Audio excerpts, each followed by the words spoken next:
We Thank now you. move on to our last, but not the least sector of the day, the banking industry. We have Mr. Sharad Gupta, who's going to talk about the impacts on the banking and economic sector. Mr. Sharad Gupta is a finance professional with over 20 years of experience in the financial services industry.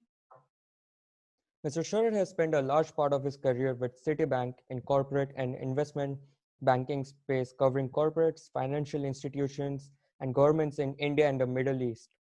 His specialization is corporate finance, capital markets, and credit.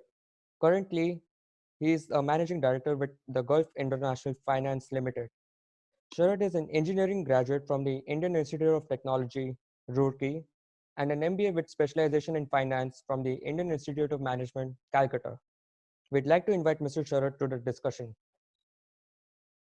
Thank you so much, guys. Um, uh, and thank you for inviting me. Much appreciated.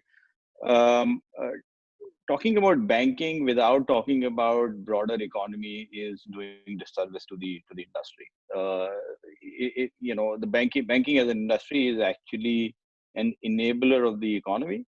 It enables the wider economic activity in a country, in a geography, and hence to that extent it is, in my humble opinion, it's a support industry, supporting the more productive sectors of the economy.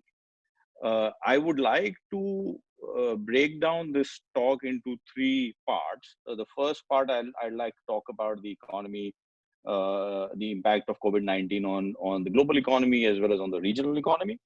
Then I would like to talk about the impact of this economic slowdown on the banking and financial services industry. And last but not the least, I would like to talk about the measures that have been taken by the central bank to support the banks, the financial system, and hopefully some of these measures can actually flow down into the real economy, supporting the clients, supporting the small and medium enterprises and the large corporations.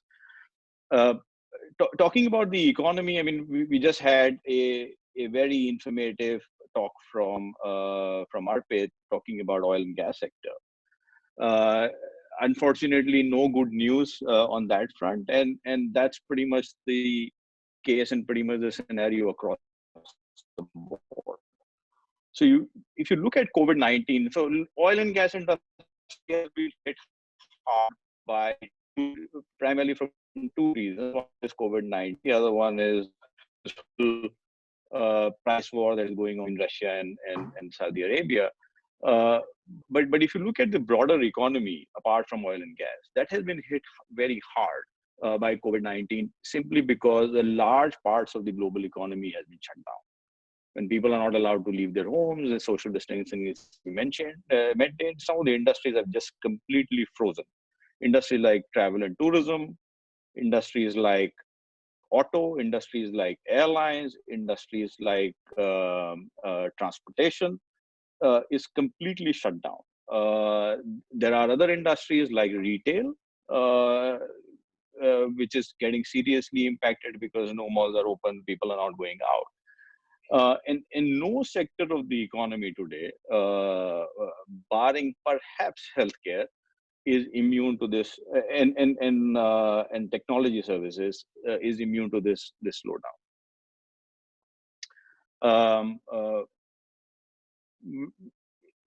Unfortunately, we are in an uncharted territory at this point in time, and no one knows, quite frankly, how all this is going to end and how it's going to look like on the other side once we come out of this pandemic.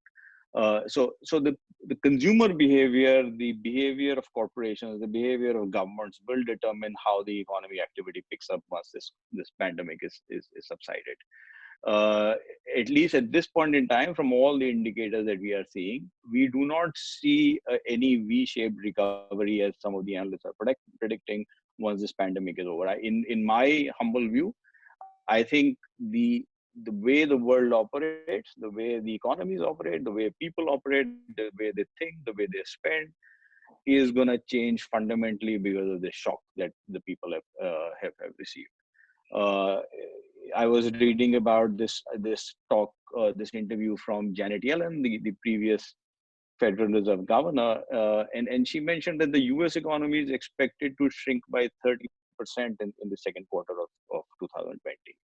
Now, that is something that the world hasn't witnessed since 1930s in the Great Depression. So none of us who are professionals in the industry or consumers or business executives across the board have seen anything like that before. So how is it going to pan out is something that is to be seen. But one thing is for sure, that the world is not going to be the same again.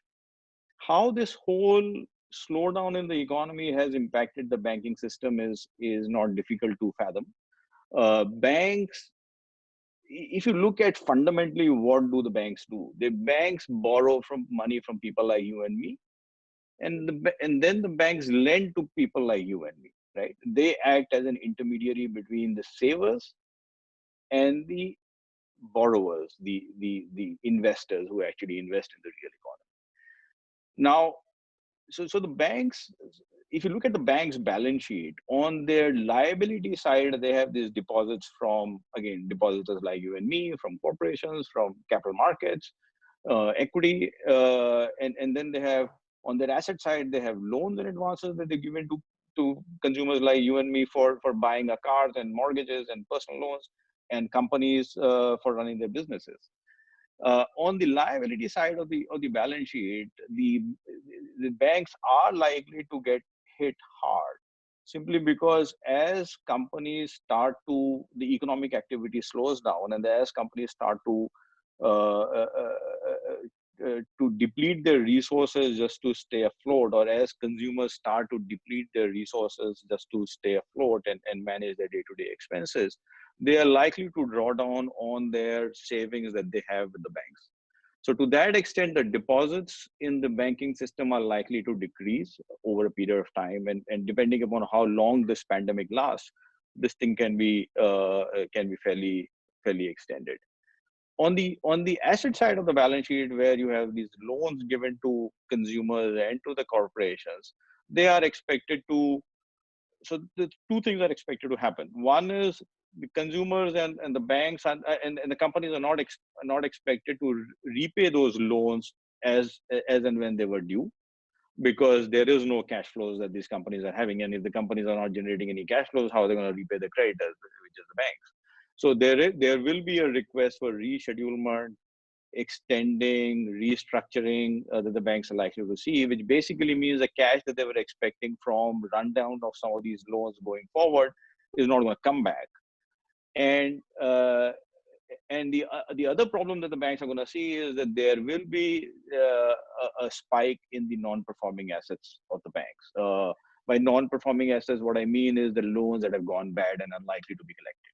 A lot of consumers, a lot of people have lost their jobs. It's unlikely that they will be able to manage their liabilities. A lot of companies, particularly in the travel, tourism sector, in the airline sector, in the retail sector, in entertainment, are likely to hit very, very hard. And a lot of these companies will eventually either consolidate or go under, and which is likely to have an impact on the credit quality of some of these assets that the banks hold. And last but not the least, some of the larger corporations, which have got a strong balance sheet and have got a strong shareholders and strong backing, they are likely to draw down on some of the facilities from the bank, some of the committed facilities, but undrawn, because everybody wants to maintain liquidity. Every large corporations, governments, financial institutions would like to maintain liquidity, and hence they are likely to draw down on their committed but undrawn facilities, which basically means that will drain out liquidity from the banking system. So the banks are expected to get hit, quite frankly, both on the liability side of the balance sheet as well as on the asset side of the balance sheet. From a pure P&L perspective, as interest rates go low, and I'll talk about that in a little more detail in our third section. As interest rates go low, the net interest margin that the banks earn tends to compress, which means the earnings of the banks would go low. So the banks are likely to get hit on both the asset as well as on the liability side of the balance sheet. Now, coming to the P&L of the banks, so the profit and loss statement, in accounting terms. With the interest rates coming down, the banks are expected to make a lot less money on the CASA balances, as they're called, the money which lies in current accounts, which people like you and me open in the banks, and then there's some money lying in there, and on an aggregate basis, that forms a large part of the bank's funding. Because the rates are going down and the balance are expected to reduce, we expect the banks to have lower earnings on the CASA balances.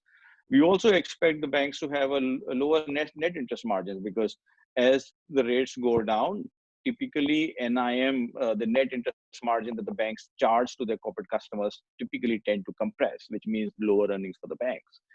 And last but not the least, with the economic activity reducing, the banks are going to be extremely cautious in extending new loans.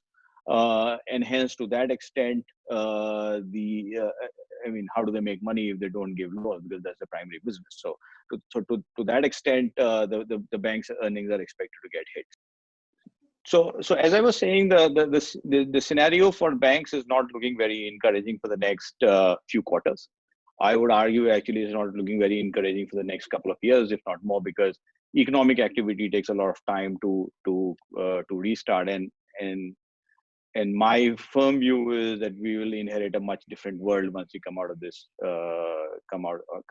pandemic, and how the financial services industry will have to adapt to that new world order, that is to be seen.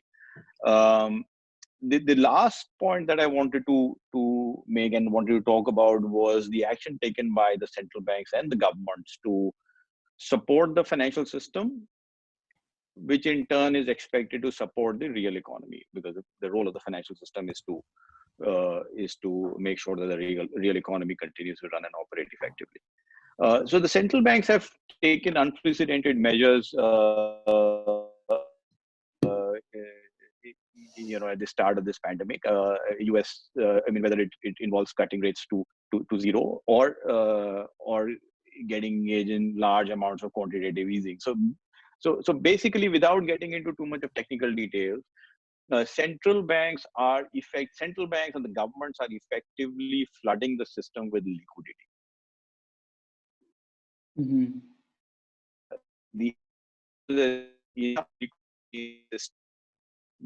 This temporarily solve the problem or postpone the problem for now, and we can tackle the real problem that the economy and the financial system is facing once we are in a slightly more stable environment. The problem is that central banks do not have too many tools in their toolkit, because the rates are already close to zero. At the start of the year, $10 trillion of bonds were yielding negative yields. So which means basically, a large part of whether it is Japan, whether it is Germany or France, or a large part of the global economies are anyway issuing debt at zero or negative rates. US increased rates in 2018, but they reduced in 2019. Now they're also back to zero. So there's limited that the central banks can do at this point in time. But what they're trying to do is to flood the system with liquidity to ensure that there is some financial stability. But the governments have a very active role to play, and the governments are trying to do that. And some of the governments have. US has talked about a $2 trillion stimulus, way larger than what we saw in the last financial crisis in 2008. Japan is talking about a $1 trillion stimulus, which is almost 20% of the GDP. Even a hugely conservative government like Germany is talking about economic stimulus and economic support. The problem is the developing world, the governments have very limited flexibility and very limited resources to be able to support their economies by fiscal expansion. So quite frankly, we are all in uncharted territories right now. I think the focus of the governments across the world right now is in containing the pandemic, making sure that the people are safe and healthy, and then tackle about and think about the economic problems later. But they will have to very soon face this challenge in the not too distant future. So unfortunately, no good news. But yeah, these are the times which you all sort of they go in the history books, and once we are done with this, I'm sure we'll have a lot more memories to talk about when we are much older. So that was a very informative speech. I learned a lot about it.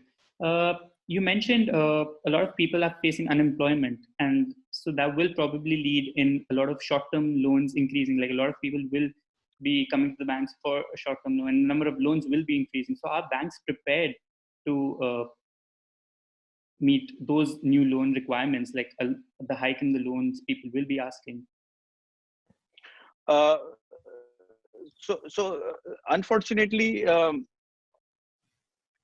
Unfortunately, banks are very happy to lend to people who don't need money.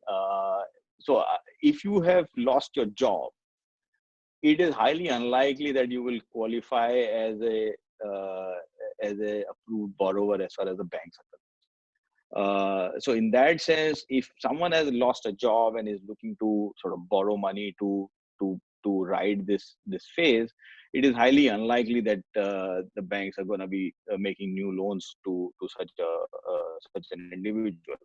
However, if that individual is already indebted, individual already taken loan from the banks, it is unlikely that he will be in a position to repay this loan, at least for the next few months. And in that case, I'm sure the banks would take this into consideration and will sit with him to make sure that they restructure the loan, or gives him some uh, holiday for 3 months or 6 months before the EMI starts again. Okay. We have another question. The world would move from debt-oriented growth to equity-oriented growth. Do you think Islamic financial system is the answer, and and Dubai will lead the world? Can it become the next London or New York? So there are two parts of this question, right? One is the role of what kind of financial system we want to see once everything is over, right? Whether it is debt oriented, more equity oriented. So that is one of the question. The other, Mr. Sharad, I think we can't hear you at the moment. exceptionally well in the last 15 years or so, since the time DIF came into play, in terms of establishing Mr. itself Sharad, as one I'd of like to the just largest interrupt for and a most second. preeminent financial centers in the world. So Is today, it working? DIFC is already amongst the top 10 financial. If I remember correctly, I think it's eighth. But it's certainly in top 10 financial centers in the world today, which includes London, New York, Singapore, Hong Kong, Mumbai. So there's all long way, yes, and Dubai Mr. took this Sharad, lead in we can't building a regional hear financial you. center. The Islamic finance, the Not being world of able to Islamic hear you. finance, Dubai is obviously very ahead as far as Islamic finance is concerned. And so Malaysia and Middle East are the two geographies where Islamic are the centers of Islamic finance, and to that extent, Dubai has taken a lot of steps in establishing itself not only as an Islamic financial center but also as Islamic a flag bearer of the Islamic economy. Whether we move more or financial system or an equity-oriented financial system, and this is something which is my one of those philosophical questions that I keep on debating in my head all the time. So if you were to look at and if you were to sort of take a very macro view and step back from everything, the world is most of the problems in the world, or a large problem in the world, large number of problems in the world is because of excessive leverage in the system, which basically means there's far too much of debt in the system, and somehow it needs to be sort of resolved, controlled. Policymakers talk about it, banks talk about it, but nothing seems to happen. Now, I'm no expert on Islamic finance, but from what I understand from Islamic finance is the whole concept of making money from money doesn't exist in Sharia. You can make money by providing service. You can make money by through exchange of goods, trading, a legitimate business activity, but there's no concept of making money out of money. Which basically means that the Sharia doesn't allow. So the concept of debt doesn't exist in Sharia. Now, if if we were to follow the principles of Sharia, not only in letter but in spirit, as far as the principles of Sharia-based financing are concerned, I think uh, in my opinion, I mean, I think this is a time has come now for policymakers, governments to think about it, whether to sort of continue the path that we are on, which is more debt, kick the can down the road, put more money into the system. Hopefully, everything will be okay, or to really take the bull by the horn and try and resolve this debt overload, debt overhang that is hanging around, uh, uh, uh, to make it a more equity-based financial system. So, I mean, no easy answers there, but I think the time has come now for policymakers to think about it. Okay, so that was really informative. Do any of our other speakers have anything to ask, or do they want to know anything about it? I have a question for Sharad. Please. Yeah. So Sharad, that was a very informative talk on the macroeconomic perspective and how banks are affected. Means I have a question more on the microeconomic, or how the banks are dealing internally with these situations. That okay, banks overall globally were moving from like traditional doing the business in a way to more digital, with multiple digital investment and initiatives being run on various banks. Now with the net income reducing and you have a high pressure on the cost and all the factors as you explained, and with the current COVID situation, more focus is on e-payments or digital channels as far as the banks are concerned. So how the banks are taking this countermeasures? Means okay, at one point they want to increase the digital initiatives, and but they are at the same time facing cost challenges. So, Arpit, you're right. I mean, like every industry, banks have invested heavily in the technology infrastructure over the last, I would say, 15 to 20 years. I do not see the cost pressure and the investment in technology as two contradictory things. Actually, most of the investment that has been made in technology has actually led to large reduction in workforce and large reduction in cost for the banks and financial institutions. If anything, I see this trend accelerating going forward. I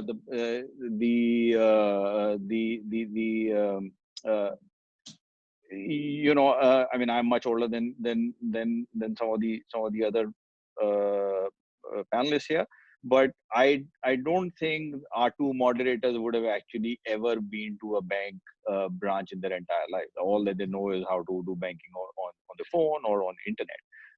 And when I went to college, we used to have a bank branch in campus where you go, withdraw money, deposit money, etc., etc. So the requirement for banks branches will go down, and it is already going down. The requirement, I mean, there are branches now that has come up, and we can see them in the UAE. UAE has been at the forefront of some of these technological innovations, where you see, how do I define it? People-less branches or manager-less branches. So you go there and you just talk to machines and you do all your transactions through machines. And if you need to talk to a branch manager or branch officer or a person on the other side, there is a camera, and then you can sort of talk to the person who could be sitting, for all you know, in India. So I mean, I don't see these two things contradictory. If anything, it will lead to reduction in manpower. It will lead to more AI, more data mining, more analytics coming into play as far as the credit making decisions are concerned. And the investment in technology will continue to happen, whether it is outsourcing, whether it is digital channels, whether it is digital KYC, digital account opening. I just don't see that stopping or decelerating at all. All right. Are there any other questions on the floor? Do any of the other speakers want to ask anything?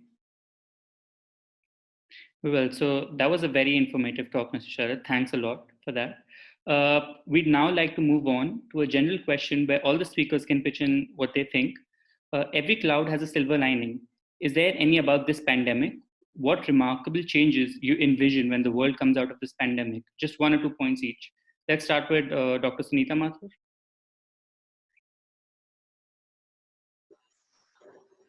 Yes, I would just like to echo Sharad's words.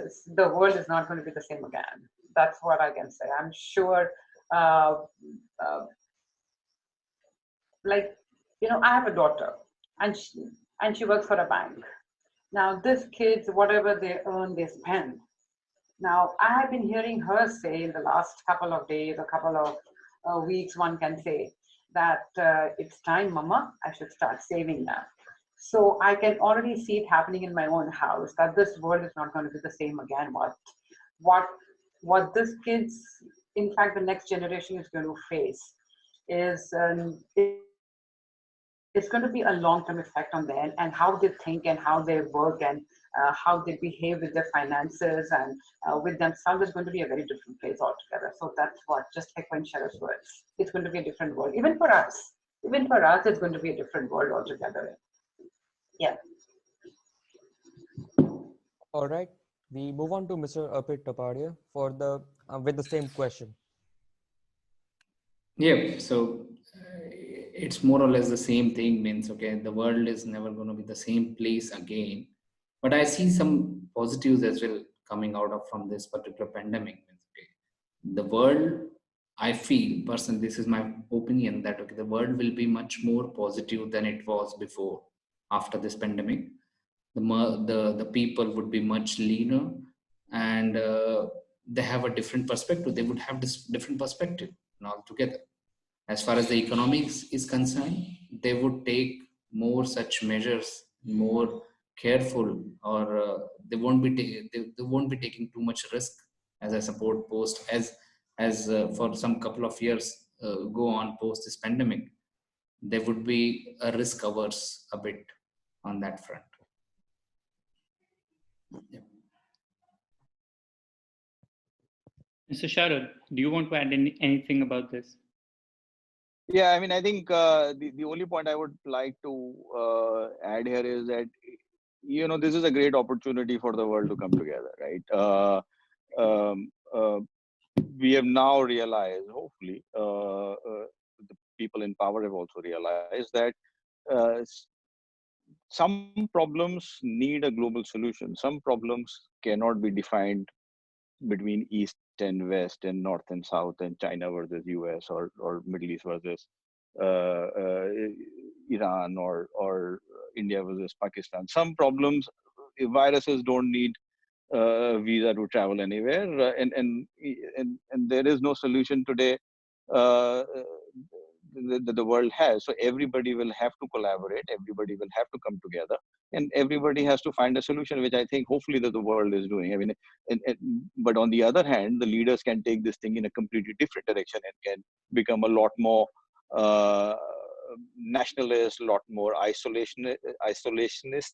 The whole globalization as we know it could see a rollback. So we are actually, as far as the global politics is concerned, it is at a crossroads, and it'll all depend in terms of what path some of the global leaders do decide to take. In my opinion, I think there is no better time to collaborate than now, at least in the last 100 years. All right, thank you very much. Is there anything any of the speakers would like to add in addition to everything that's been discussed? Nothing from my side. Thank you, All guys. right. Thank you so much for giving us an opportunity to talk about our industries and share our views with you and your viewers. All And I right. would Thank like you, to everyone. thank Sharad for that, like Arpit, for the nice insight into the banking sector and the oil sector, and of course a big thank you to Gautam and to Kushgaraj for organizing this entire talk on COVID-19 and the aftermaths. Thank you so much. All right. Thank you, guys. It was a wonderful session, and it's lots of information to learn from.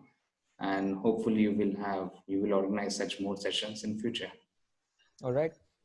If any of our viewers would like to add anything to this discussion, you can hit us up on our website, catchups.today. You can also find us on Instagram at catch.ups or on Facebook with the same name. And we hope to see you next time. Thank you. Thank you all the speakers for your time. Thank you.